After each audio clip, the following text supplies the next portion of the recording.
Your ego is exhausted.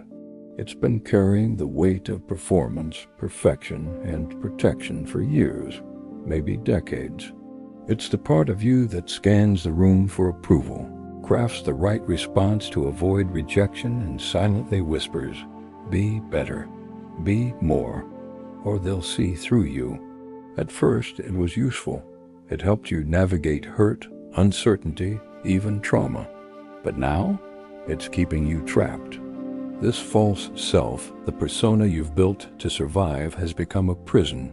It's always on guard, always calculating, always bracing for impact. And the cost? Chronic anxiety, emotional disconnection, a soul that never feels safe to rest. You're not failing. You're just tired of wearing an identity that was never built for peace, only for control. Letting the ego die doesn't mean losing yourself. It means shedding the mask. It means daring to stop performing and start existing, raw, real, and free. This isn't annihilation. It's awakening. The death of the ego is the birth of presence. And if you're brave enough to let go, what's waiting on the other side is peace. The content in this video is for informational and educational purposes only.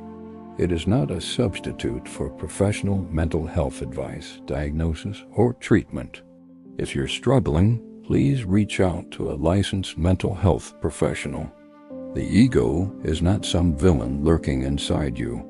It's more like a protective mechanism shaped by your life experiences, conditioning, and survival needs. It's the mental narrative you've constructed, the story of who you think you are, what you should be, and how you believe others see you. This narrative serves a purpose: to help you navigate a complex world, create a sense of identity, and protect you from emotional harm. At its core, the ego is about safety and belonging. It wants to make sure you fit in, are accepted, and feel important. This instinct was useful when you were growing up, learning social rules, or facing adversity. But the ego's toolkit is limited. It relies heavily on control, comparison, and the pursuit of approval. It's wired to defend itself relentlessly because it mistakes survival for self-worth. The problem arises when the ego's demands become endless. Perfectionism, the need to be seen a certain way, chasing validation, these are all ways of feeding the ego. Every achievement, every compliment temporarily satisfies it, but then it asks for more. The ego thrives on this constant performance. You end up running a mental treadmill, striving to maintain an image rather than resting in your authentic self. This ceaseless effort drains your emotional and psychological energy. You're not living as a whole, flawed, evolving human being. You're living as a character in a show you didn't audition for but can't leave. The exhaustion you feel is the direct consequence of this non-stop ego-driven hustle. It's a deep weariness born from trying to uphold a fragile mask that demands perfection, control, and approval. Recognizing that the ego is not your enemy but a defense system that has outlived its usefulness is the first step toward freedom. It doesn't have to be dismantled forcefully. It needs to be understood and gently released. When you stop feeding the ego's insatiable hunger, you reclaim energy, authenticity, and peace. You're not your ego's story. You are the awareness behind the story, the still observing presence that can choose to stop performing and start simply being. That choice is where rest begins. When your ego is in the driver's seat, you often find yourself living from a place of constant vigilance and self-monitoring. One of the clearest signs is an overwhelming fear of failure, not just as a setback, but as a threat to your very identity. This fear isn't about simple disappointment. It's about the terror of being exposed or deemed unworthy. You might push yourself relentlessly, driven less by passion and more by the need to prove you're enough. Another common pattern is saying yes to things that leave you depleted, simply to be liked or accepted. Your boundaries blur because the ego sees refusal as rejection and rejection as a wound. So you overextend, overcommit, and sacrifice your own well-being to maintain a certain image or avoid conflict. This people-pleasing is not weakness, but a survival tactic that signals the ego's deep anxiety. The mental replay of conversations is a subtle but exhausting sign of ego dominance. You find yourself endlessly defending your words or actions in your mind, trying to fix how others perceive you. This internal narrative is like a looping soundtrack of self-judgment and social anxiety. It consumes mental space and energy, trapping you in a cycle where your worth depends on external validation rather than internal peace. Feeling unable to relax unless you are doing something is another marker. The ego equates rest with vulnerability and potential loss of control, so it drives you toward constant activity, work, distractions, achievements, as a shield against the quiet moments when your fears and insecurities might surface. This restless busyness is exhausting, but feels safer than silence or stillness. None of these signs mean you're broken or failing. They are signals of ego fatigue, the toll taken when your system is overloaded by the need for self-protection. The ego is working overtime, trying to keep you safe by controlling how you show up in the world. But this frantic effort is unsustainable, and it's what leads to burnout, anxiety, and disconnection from your true self. Recognizing these patterns is a powerful step.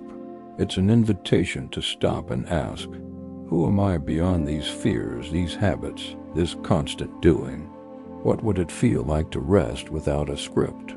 The ego's grip loosens when we begin to witness these signs with curiosity and compassion, not judgment or shame. This awareness is the gateway to reclaiming your freedom. The idea of the ego dying can sound scary or violent, as if you're losing yourself entirely, but in reality, it's quite the opposite. Letting the ego die doesn't mean you become nothing. It means shedding the false identity constructed around fear, shame, and the desperate need for external validation. This worn-out self, the one constantly performing, protecting, and reacting, finally steps aside. What remains when the ego loosens its grip is something profoundly different: clarity, presence, peace. Without the ego's constant noise, you no longer feel the compulsion to prove yourself or hide parts of who you are. You stop living by a script written by anxiety and past wounds, and start inhabiting the raw, imperfect truth of your being. This liberation isn't about becoming perfect or enlightened overnight. It's about integration, a psychological union of your vulnerable inner self with your conscious awareness. You learn to witness your thoughts and emotions without getting lost in them or trying to control them. You hold your fears and insecurities gently, rather than running from or fighting them. In this state, your identity becomes fluid and spacious. You're no longer trapped by rigid roles or limiting beliefs about who you should be. Instead, you find a deep-rooted sense of self that is not dependent on external conditions or ego-driven narratives. This authentic self is resilient precisely because it isn't attached to being any one way. The death of the ego is less a violent ending and more a rebirth, a shedding of armor so you can move freely with openness and acceptance. This freedom is the foundation of true peace and creativity, the ground from which real connection and growth arise. You are no longer a prisoner of fear and performance, but a living, breathing presence capable of embracing life as it unfolds. This process takes time, patience, and courage. But each moment you choose to let go of ego-driven survival, even just a little, you step closer to your natural state of wholeness and ease. The ego's death is not loss. It is the beginning of your true life. The first step to loosening the ego's grip is learning to observe your inner world without immediately obeying its demands. When a thought arises, "I need to prove myself," or "if I fail, I'm worthless," don't react impulsively.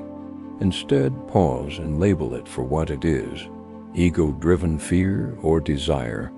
This simple act of naming creates space between you and the compulsive story your ego tells. You're no longer swept away by the tide. You become the calm witness on the shore. Silence is a powerful ally in this process. The ego thrives on noise, external distractions, constant chatter, endless input that keeps it fueled and reactive. By intentionally creating moments of quiet, whether through meditation, a walk alone, or simply turning off screens, you begin to hear your deeper self beneath the clamor. In that stillness, the ego's voice grows softer, and your true presence becomes clearer. Allowing imperfection is another radical act against the ego's need for control. The ego wants to manage outcomes, appearances, and reactions, craving certainty in an uncertain world. But peace is found not in perfect control, but in breathing through discomfort and embracing what is. When you let go of needing everything to be just so, you give yourself permission to be fully human, flawed, evolving, and enough as you are. Connection is key, but it requires a shift away from performance. The ego wants to present a polished, acceptable version of you to others, carefully edited and rehearsed.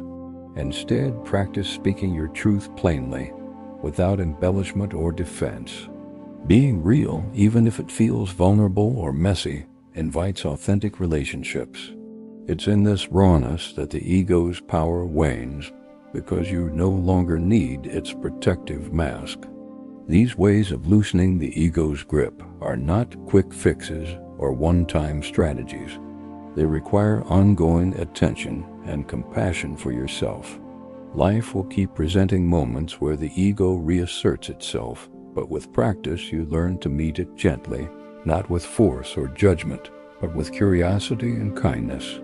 Over time, this consistent softening creates room for your true self to breathe and live freely. The journey toward ego release is a lifelong unfolding, not a destination. Each moment you choose presence over performance, acceptance over resistance, you chip away at the ego's hold. And in that gradual letting go, you find a peace that no achievement or approval could ever provide.